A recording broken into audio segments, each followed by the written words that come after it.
My name is Rich Schmidt. We're here with Ann McIntyre, Captain Ann McIntyre. It's May 22nd, 2025. We're at Hess Creek Vineyard in Dundee. And thank you so much for joining us today, Ann. We appreciate it. Thanks for having me. The first question to get things started is why wine? Well, it's funny. We were talking about when I first really became aware of wine and the wine industry, and this probably is something that somebody has probably said to you before, but like the first case of wine I ever got was right after I graduated from college, and my mother brought me a case of Sutter Home White Zinfandel to my first apartment, which was in Benicia, California, and so that's kind of what initially got me interested in wine. That's amazing. Let's back up for a second and talk about life before wine. Tell us about where you were born and raised and path into college. Yeah, so born and raised in Southern California in Los Angeles, and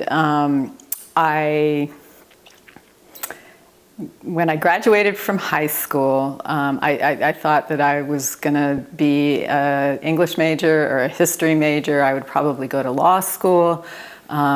And I had also done a lot of competitive sailing, a lot of racing on sailboats growing up.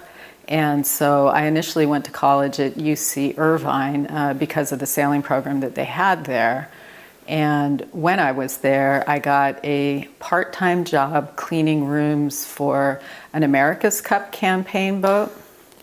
And there were guys that were on the crew of this America's Cup campaign that had gone to these maritime academies, and they worked on ships and worked on the water. And I had no idea, even though I, had a lot of opportunity growing up, I had no idea I could have a job like that. And so I looked into that and ended up going to school at the California Maritime Academy, which is now part of the California State University system.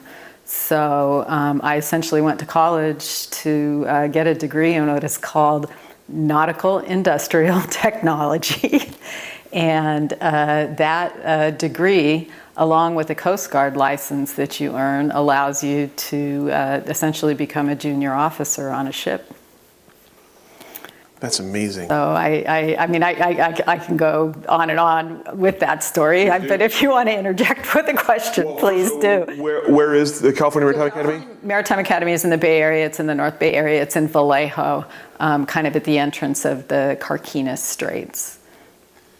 And so it's a 4-year college, but it's really kind of a quasi, or at that time was kind of a quasi-military academy, a year-round school where there was a very dedicated curriculum, and then they also had a training ship. And so one of your semesters every year was you would really go around the world on this training ship, learning all the navigational skills and watch standing and maintenance and all that type of thing. So it was a really interesting college career and a very unusual one for a young lady at that time. So this was in the mid-'80s. So when you were there, what were you thinking you would do after college? I either thought I was going to go to law school, or I was going to get into a management trainee program at one of the big shipping lines. That was kind of the career path. And there were very few women in my class. I think there were 10 women out of maybe 120 people that were in the major. And when the companies, because it's so specialized, all the companies come to campus, they interview you. Mm-hmm. And at the time, the United States, their domestic tanker fleet for the oil refineries was more robust than it is now. And I had interviewed with all the oil companies, and I was the only one that was offered a job working on board a tanker for Chevron. And it wasn't something I ever thought that I would do, but a lot of the guys in my class really wanted that job. And so I felt like if that was such a good job, that should be the job I should take if it was a coveted job. So that's what I did. And so I started out as an able seaman on board an oil tanker, and worked as an able seaman on board an oil tanker, and did that for about a year, and then started moving up through the ranks. And I was essentially running kind of between like Valdez, Nikiski, Anchorage, Alaska, up and down the West Coast, Washington, Oregon, California, through the Panama Canal, down in the Gulf, sometime down in Central America and Mexico. So I got to, have an early career that I never dreamed that I would have. And then, what was the work? What was the work like? it was kind of divided into kind of two different areas, and one area is navigating the ship. So you're standing a watch on a ship, and you're navigating and monitoring the position, and making sure that you're following the appropriate routes, making the appropriate speeds, all those types of things.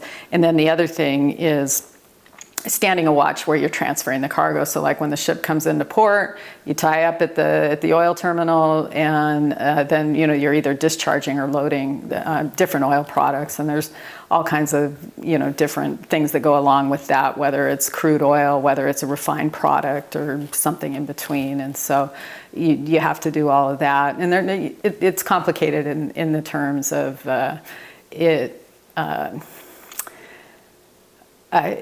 you can't mix like certain things together. There's certain things that you have to do, and it's dangerous, and it can be hazardous to your health and all that. So there's quite a bit that's complicated about that. But tying that to the wine industry, it's kind of funny because there's a lot of the same transferring and pumping of stuff around, and also kind of the same the kind of chemical testing and the way you go about things with process and procedure that I learned, working on tankers, that was very applicable to kind of the classes that I ended up taking at Chemeketa. So that was kind of a funny segue, but so much of kind of that industrial work environment did transfer over.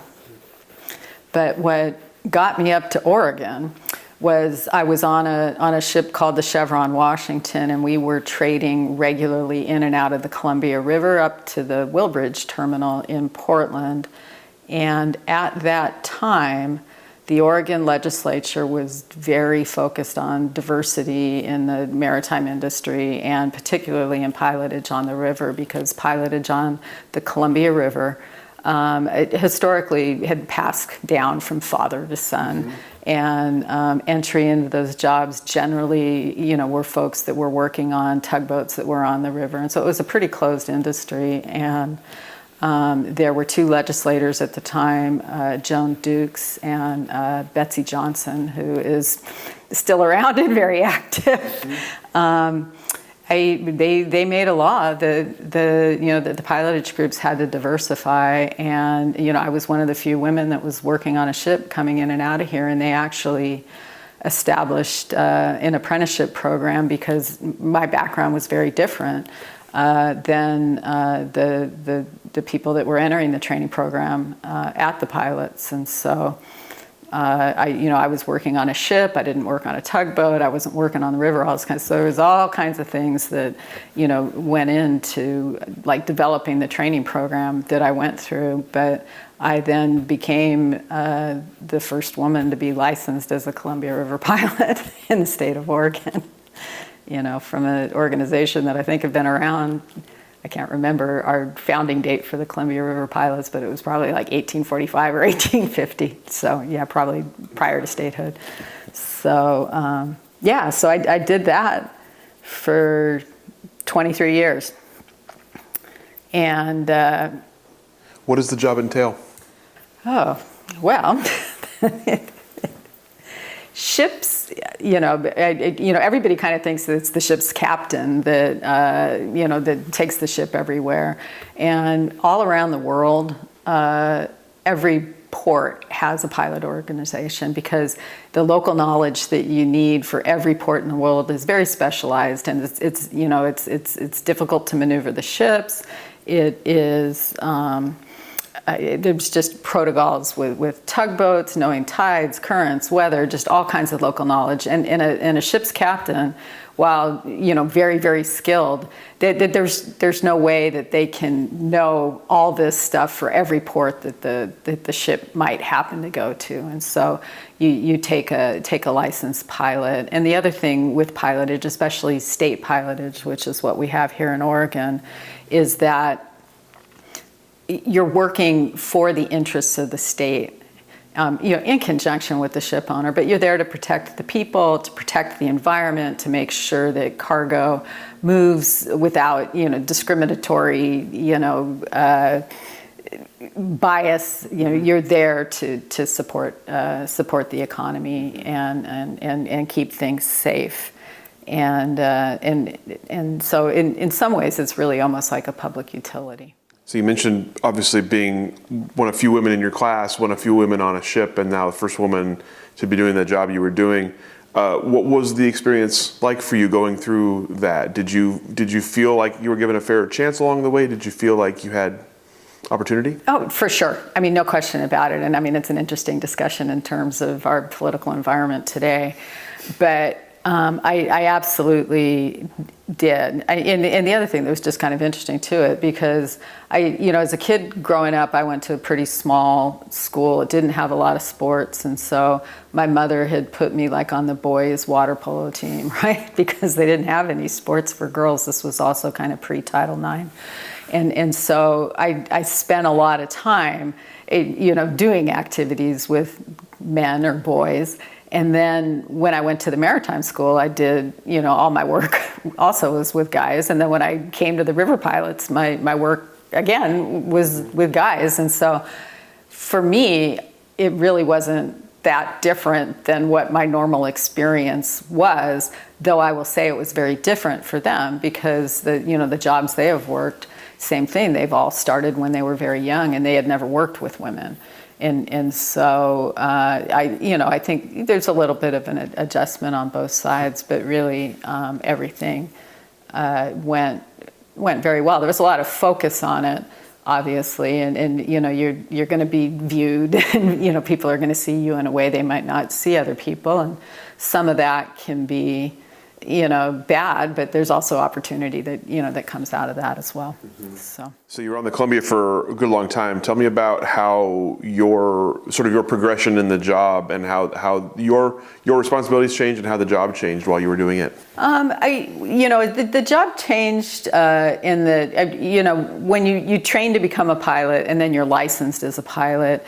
When you go through a series of licenses, at least you did, and again, it's been a long time since I've done it, but at the time, you worked your way up through ship size, and when you finally became an unlimited licensed pilot, you're qualified to do every job. So the job duties don't change. Maybe the ships get a little bit bigger. Some of the technology on board the ships might change. But where you really have the opportunity for growth is kind of on the leadership side and the business side. And so I did serve for 9 years as a commissioner on the Oregon Board of Maritime Pilots. So that was a position that was appointed by the governor. And so because pilotage is such a safety sensitive and economic sensitive kind of system, it's highly regulated by the state, and so I had the opportunity to serve on that board for a long time. So, what are the biggest day-to-day or year-to-year challenges of doing a pilotage job? The seasonality. Things change, right? With the conditions and the environment that you worked in. So in the wintertime, it's dark all the time. It's harder to navigate when it's dark. The weather's bad. You can have high winds, strong currents. And then, as you bring yourself kind of into the changing of the seasons in the spring and the fall, you encounter a lot of fog. And in the summertime, when it's dry, the water's low, so you have less available water. So I'll bring it back to the, kind of the farming. Mm-hmm. And the wine thing, there's a seasonality of that kind of stuff as well. And another, I guess what I would say is like a transferable skill set, and that we did, you were very attuned to the weather and kind of, the seasons and what's going on, and also did, a lot of, training and education surrounding weather and forecasting and that type of thing. So I'm sure you have some interesting stories from those days. Is there one that comes to mind when you think about sort of 20 years in the Columbia River, a certain story or a certain era that sparks memory? Oh gosh. I had one, and again, it's just a kind of an odd thing, because it's so seldom do the crews see a woman in that position, and the pilot position it's a very respected kind of pinnacle career type.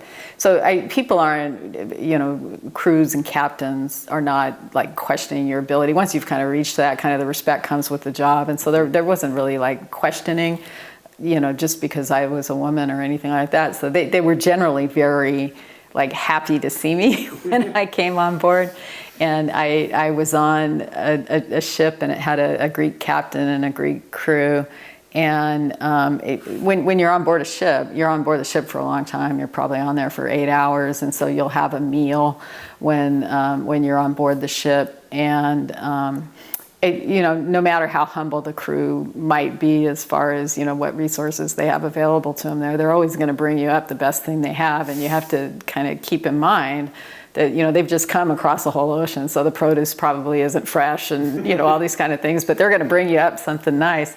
And they brought me up a meal, and when they came up with a meal, they came up with a guy that was playing the trumpet, and he came up and played the trumpet for me why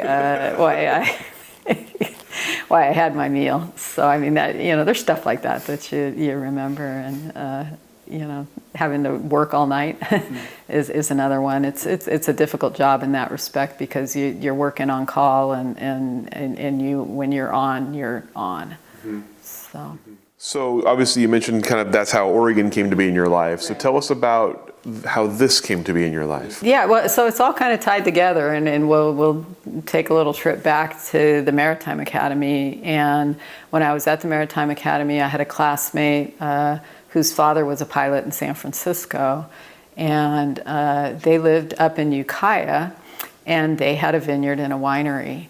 And I had the opportunity to, go out and see their winery and kind of see the lifestyle that his father had. And because pilots in the whole maritime industry in general, you work a schedule that's called a day-for-day schedule. So like when you work on a ship, you're gone for 2 months or 3 months at a time, and then you're off. I like that. And it kind of carries on to tugboats and piloting, where you're on for 2 weeks at a time, and then you're off for 2 weeks at a time. And so when you're working, you're always working, and then you have to fill, what are you going to do when you have your time off? And when I worked for Chevron on the oil tankers, I lived in California. I did a lot of surfing. Everything was kind of oriented around the beach and the coast and all that kind of stuff. I came up to Oregon, and I figured out I needed to find out what I was going to do living in Portland. And I saw, this is before, I guess we had the internet, but we didn't have the internet like we have the internet now. And I saw an article in the real estate section of the Oregonian, and it was about, the Willamette Valley is the new wine country. And I kind of read the article, and having gone to the Maritime Academy, which is in Vallejo, which is like the, one town south of Napa, I drove down here and kind of took a look around, and it looked to me like how I remember Napa looking, like 25 years ago. And I'm like, okay, well, maybe this is something. And so I bought this property, basically. That's how it happened. How did you find this specific spot? It was actually in the article in the Oregonian. It was the least expensive piece of property, and it was around, and there weren't. It wasn't. Again, it was there. This would have been in 2002 or 2003. So it was before there were any AVAs. Maybe there might have been a broad AVA, but like Dundee Hills was not an AVA. Carlton, none of those AVAs existed at the time, and so it was kind of the right size. And I wasn't really looking at it. I didn't know very much in terms of like, was it a good piece of vineyard land or anything like that. Like, I knew about Jory soil, and I knew like that this had Jory soil, and the gal who was the real estate agent, you know, she and her husband were just kind of starting a winery and a vineyard as well, and so you know, they were selling it as a wine property, and that was why I bought it. And I mean, I think at the time maybe it was $175,000. It wasn't a lot of money. It's a pretty decent investment. Yeah, so that's how it started.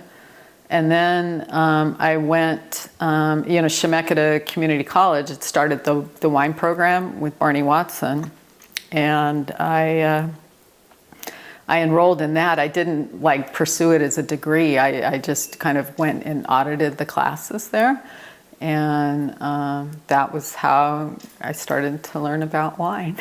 So let's talk about intentions, I guess. First of all, you find the land, you know it's probably going to be wine land. What did you intend to do with it? Were you just thinking you'd plant, or what? Yeah, I was thinking to plant vineyard on it. I was married at the time, and my husband and I just started clearing the land. It was very much kind of just like a project that we were going to do. It wasn't like bringing in you know, outside people to do work on it. And there had been, I think it was Italian plums, and then there were some walnut. You know, it was like kind of an abandoned orchard. And then after the orchard was abandoned, it was actually platted as a housing development. And so a lot of the trees had been pulled out. But there were still specifically like walnut trees that were all dead because the graft wasn't compatible with the scion, and they were all getting kind of strangled, I guess you would say, by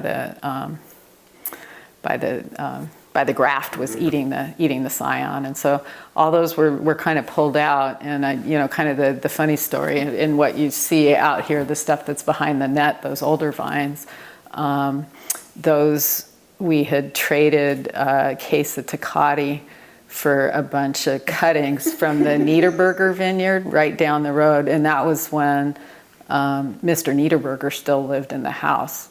And so we had propagated all those cuttings from, you know, just from all the prunings in the vineyard. And then, you know, my whole family came up, and we spent a lot of time propagating plants and planting them. And so it all, kind of started from there. And I, you know, over the years, I've kind of, I think just interesting, you know, kind of the timing when I was trying to do all the wine industry stuff was when I was starting out, it was still very, well, it was small, and anybody could make a bottle of Pinot Noir and sell it, you know, for $35 if they were from Oregon. And then it kind of came as things were developing, like my timing wasn't so good on that, because then you started getting a lot of the out-of-state investment and a lot of, you know, kind of more professional people coming in. The industry itself was growing. There just weren't a lot of kind of, you know, kind of small, kind of homegrown stuff. And once the bigger entities started coming in, it was becoming like the scale of economy and everything like that made it more and more difficult. And so I did make wine. I tried selling wine. And what I learned was, you know, it's really fun to make wine. And it's very difficult to sell it. And I think, you know, anybody, when you're kind of new at something and you're starting out and you're optimistic and everything, and you look at your projections and you try to make your spreadsheet, and you're like, oh, okay, well, I just have to sell this many cases. And what I didn't really realize at the time was that you don't sell wine by the case, you sell it by the bottle. And it's you know, I knew people at the time that were driving 2 and 3 hours to put 3 bottles of wine on a you know, in a cellar at a restaurant. and so I you know, I learned that it was just very, very difficult to do. And so then I tried partnering more with folks that knew more about it than I did. And then ultimately ended up just where I started selling the grapes. Let's talk about your time at Chemeketa a little bit. Obviously, you mentioned kind of early on in the Chemeketa program, it was just getting started. Yeah. Tell me about the classes and what you learned and what you liked about learning. Oh, they were great. They were all very good, and it's even better when you're not like trying to get a grade. And I think, what was interesting is that there were a lot of, I would say, either career changers or retired folks and also young people in those classes. So that was interesting in that it brought a lot of different perspectives. I mean, there were some people in those classes who had been very, very successful in their prior careers, that were retiring to it. And then there was, people that were being laid off from jobs that were in, kind of retraining and redirection programs. So it was a really interesting mix of people. And, again, what was really good about the programs in general is, and it's kind of like how the Maritime Academy was, they were hands-on, and they were practical applications of theoretical science. in where, like in the maritime career, when you learn navigation and you learn weather and everything like that, it takes things like calculus and physics and stuff like that, and it brings it home to something that you can actually understand because it's something you do all the time. And it was the same thing with the wine classes, where like the chemistry of it started to make sense, where like if you just took an organic chemistry class, you'd be like, but you could see the actual result of it. And so I thought that was really cool. Barney Watson, he knew, so much. He was just a very good teacher. And so it was just very interesting. And I made, like I say, some very good friends that we're still friends to this day out of those classes. And yeah, they were really, really fun. So tell me about your experience making wine. You mentioned it's fun to make wine. Tell me about the experience of making wine. Yeah, well, I mean, I pretty much just tried to follow what I learned in school. But what I enjoyed about it, it's just the whole process. It's like kind of the weather is changing and it's fall and you're harvesting the grapes, and then you cold soak them. You get to like do the chemistry, you do all the analysis, figure out what you're going to do with it. You have all your the tasks and the schedules and everything that you have to keep with it. And it was just fun to do. I can't say that any of the wine turned out like to be great wine, but I really enjoyed doing it. So that was kind of my my experience in personally making wine, where I tried that for a couple of years, but never really sold much commercially. And then we went through a period of time here where we were selling the grapes, and it was right when rosé was starting to get very popular, and made some nice rosés were made from the grapes here at Hess Creek. When it came time to start to partner with people, how did you go about finding people to work with? Either through meeting people, kind of at social events, that type of thing, just kind of through the industry.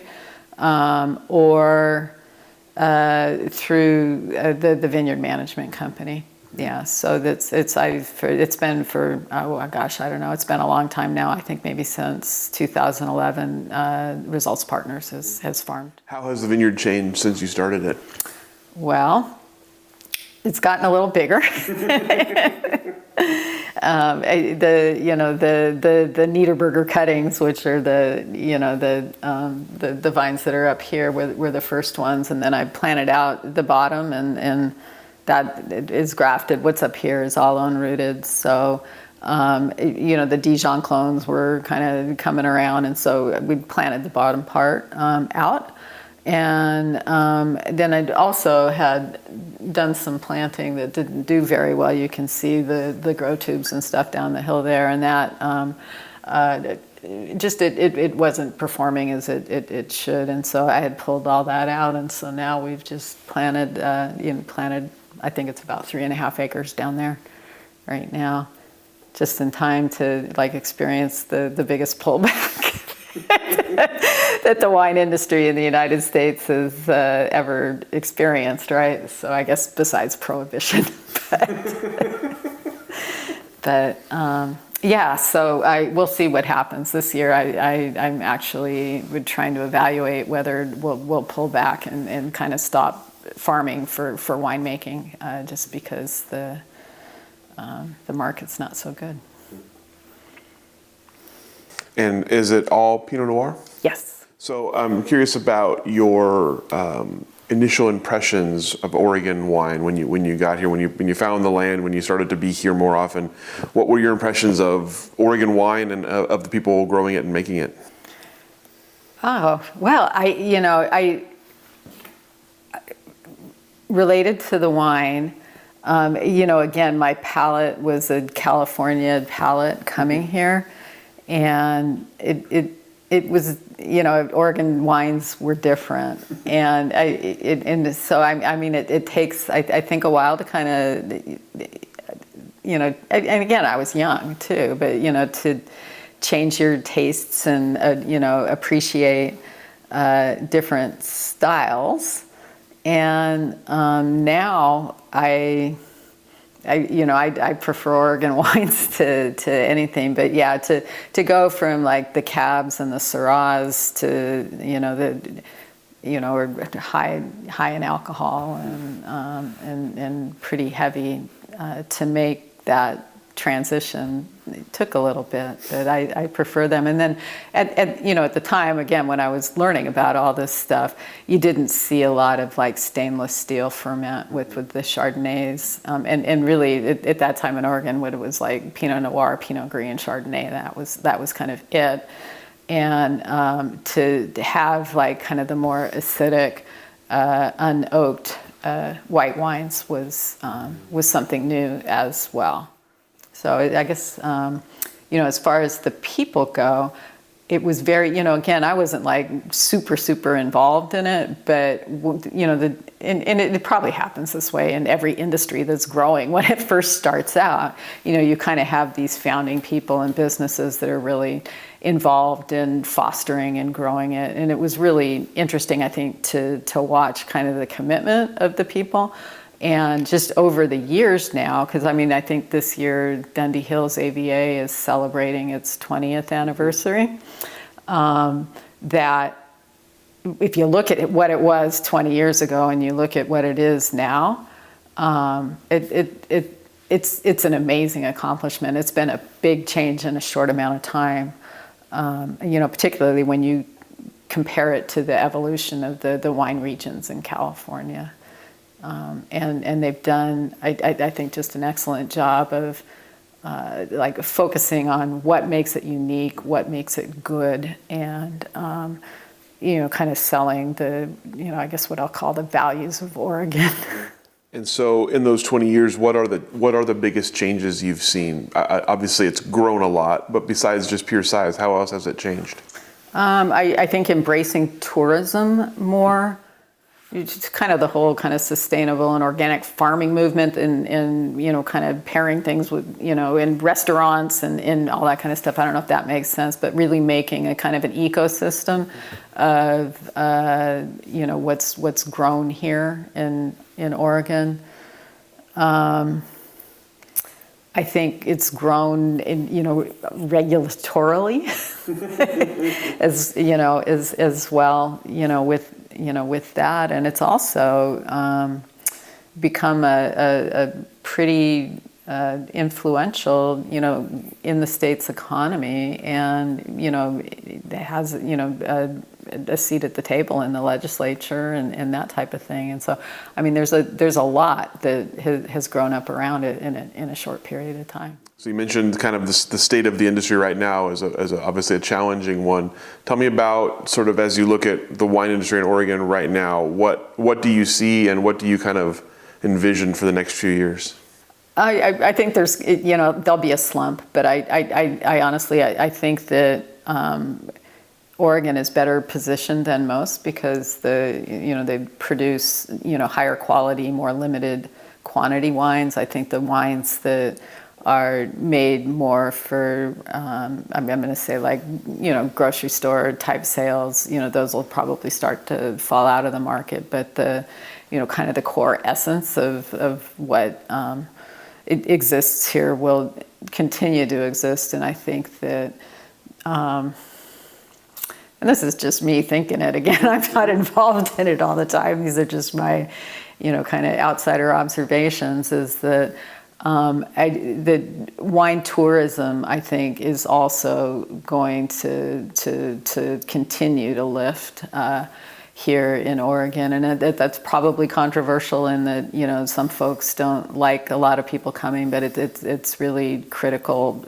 to to know your customer, and people value experiences and want to come and see how things are made. And I know just in Dundee, there's more hotel development, you see more restaurant development, and so it's just like I think in an economic cycle, anytime that the economy restricts and things get cheap, people that are smart and entrepreneurial are going to come in and take advantage of it, and I think we'll see more of that. Then that is kind of my thought.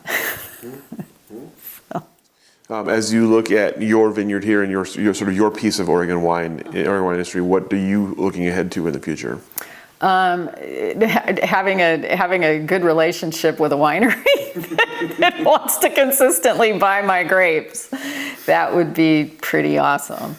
And being able to spend more time here is we talked off camera when you came in. And my partner and I have just put a new modular home on the property, and we're close to retirement now, and so we're really looking at being able to spend more time here and be more involved with the farming and just more involved in the industry and in the community. So you mentioned that you're not in Portland anymore. So tell me about what your day job is right now. Okay, so yeah, I'm the only person that moved to California during the pandemic, basically. So. In 2019, I took a little bit of a tumble skiing in Park City, and I tore my ACL, my MCL, and I fractured my tibia plateau, and so I had a pretty significant knee injury and the subsequent surgery that didn't go as well as it could have. And that was what drove my retirement from piloting here. Piloting is a very active job, and you have to be very, very agile, because when you board and disembark the ships, you board and disembark them on a rope ladder that can be about 30 feet long, and you're going between platforms that move, and the knee isn't stable, and so that forced a retirement. And the maritime community, I think, kind of like the wine community, is pretty small.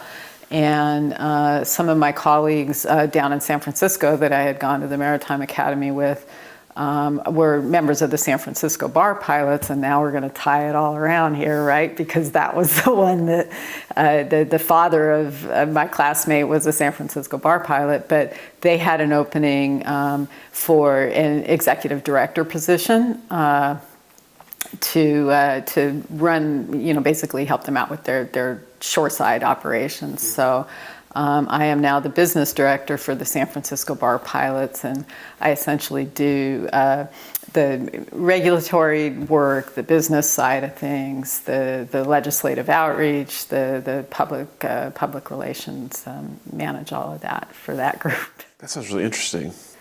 It's kind of culmination of like all my experience in finding the right place to put it. So yeah, it's worked out very, very well for me. And I had a lot of friends still in the area. My father is still in California, as is my brother. So yeah, it all worked out pretty well. How different is it being on the kind of administrative side versus the active side? I think having been on the active side, it really helps on the administrative side. Piloting,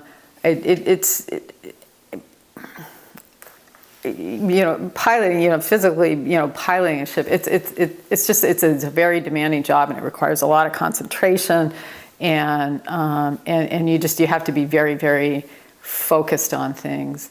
And what I really like, just in terms of kind of career satisfaction from piloting, is like you got on that ship, you piloted that ship to the dock, you tied up the ship, you went home, and your job was over. You knew if you did a good job or a bad job, and it was done. And then you had like a clean slate the next day. And in the position I'm in now, it's exactly the opposite. You're working a lot of different issues all the time, and some get resolved quickly. Some get resolved well, some don't get resolved well, and some continue. And so it's very different. And for me, that was a big change. And I liked it though. I mean, I like it. I'm still doing it. The thing that was in my whole career, I never had like a 9-to-5 job until I was 56 years old, right? And so it was, and then it was, when I was leaving Oregon to go down there, I'm like, yeah, I'm gonna move in San Francisco, I'm gonna be in the city, I can go out to lunch, and I can do all these things that I couldn't do when I was working on call. And I moved down and took the job, and then it was, I think it was like 6 months later, the pandemic hit and everything shut down. So I just now really am at the point where I'm being able to do what I was hoping that I was going to do when I moved down there. But it's managing a pilotage organization through a pandemic is not, that wasn't easy either. I can only imagine. Tell me a little bit about the specific challenges of a pandemic. Well, pilotage is, it's statutorily required by states all over the country, and so you have to provide the service no matter what. And it's when you have significant traffic declines, the revenue declines, but you still have to provide the service. You still have your people on the payroll. You can't, it's pilots are. They're members of the association, and it's not like an employee that you can lay off. They're the business owners, right? And so you need to sustain everybody through low revenue periods can be pretty difficult.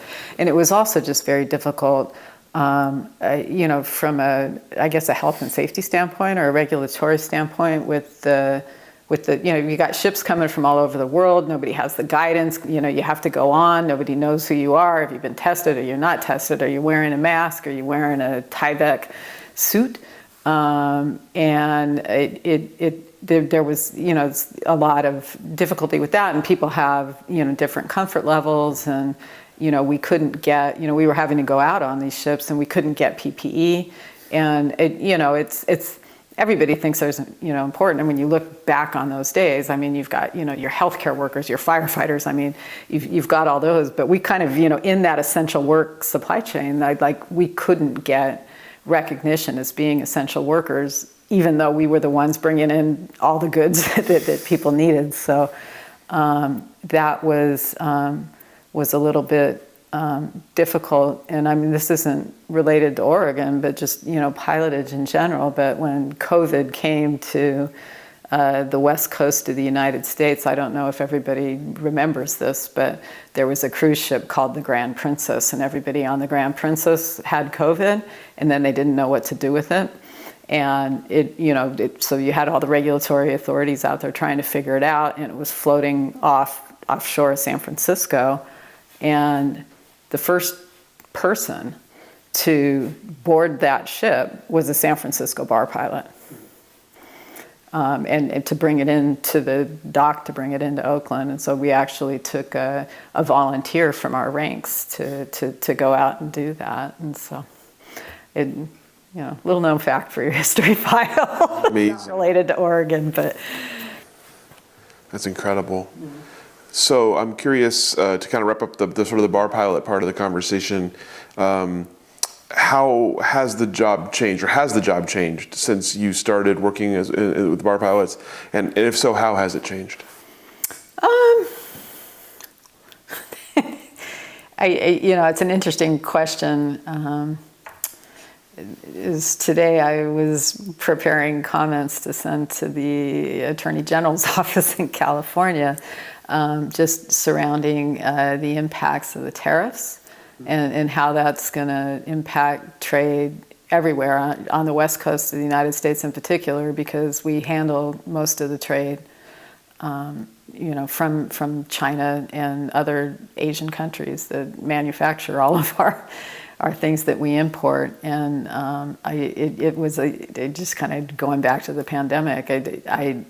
I thought after we got through the pandemic, things would mellow out for a while, or at least be kind of steady. I mean, it's a new normal. It's not the same, but we're experiencing so much volatility now, and that's everywhere in terms of maritime ports. That it's a new frontier. I don't know what's going to happen. And it's interesting when you look at that in terms of, the wine industry, and, how it's going to impact the wine industry, because it's clearly, wine sales and production are down in the United States. So higher tariffs or restrictions on imports on wines from other countries may actually help here. But it also may kill the wine market in general. It's just really hard to know how those things are gonna work out. One of the big reasons, and again, not Oregon, but the Port of Oakland and San Francisco, most of the wine that comes from the Napa Valley region, and probably from the Oregon region as well, because we're not doing a lot of that kind of shipment out of here in Oregon, comes out of the Port of Oakland. And if the ships don't come, you start to lose the wineries lose their export markets. It's complicated, but it's I guess history and time will tell. But the portent right now is pretty grim. Is there anything you haven't done in the Oregon wine industry that you hope to do? Oh, again, become more involved in the day-to-day here, and taste more wines from the grapes that are grown here. And I've also been thinking, as I retire from my main career, what I could do and bring to the industry that might be fun and unique, and not take up all of my time. And I don't know what that is. I was thinking maybe I could give sparkling wine saber classes. that was just trying to think of, kind of unique things or experiences that folks, might enjoy doing that isn't currently offered here. So. Is that a specific talent that you have? I no, but I plan to get it, I guess. I have a friend who went to a class for that, and she does it all the time now, and it's a pretty fun skill to have. And I think that folks, that it would just might make for a fun afternoon. Final question for you. As you look back from your spot now, what is your proudest accomplishment or biggest achievement? What do you look back on most fondly? Oh, I think my biggest achievement was coming to Oregon and becoming the first woman to pilot on the Columbia River, for sure. Mm-hmm. Yeah. All right. All the questions we have for you today. Okay. Anything I didn't ask that I should have? Anything we didn't cover? I think so. I appreciate your patience in my ramblings. But yeah. It's fantastic. It was great stories and truly unique in the Oregon Wine History Archive. Yeah. Like I say, not a lot of wine there, but We learned a lot today. Thank you so much for taking the time for sharing with us and sharing your beautiful space with us. absolutely. Go ahead and let you off the hook. Okay. My pleasure. Thank you.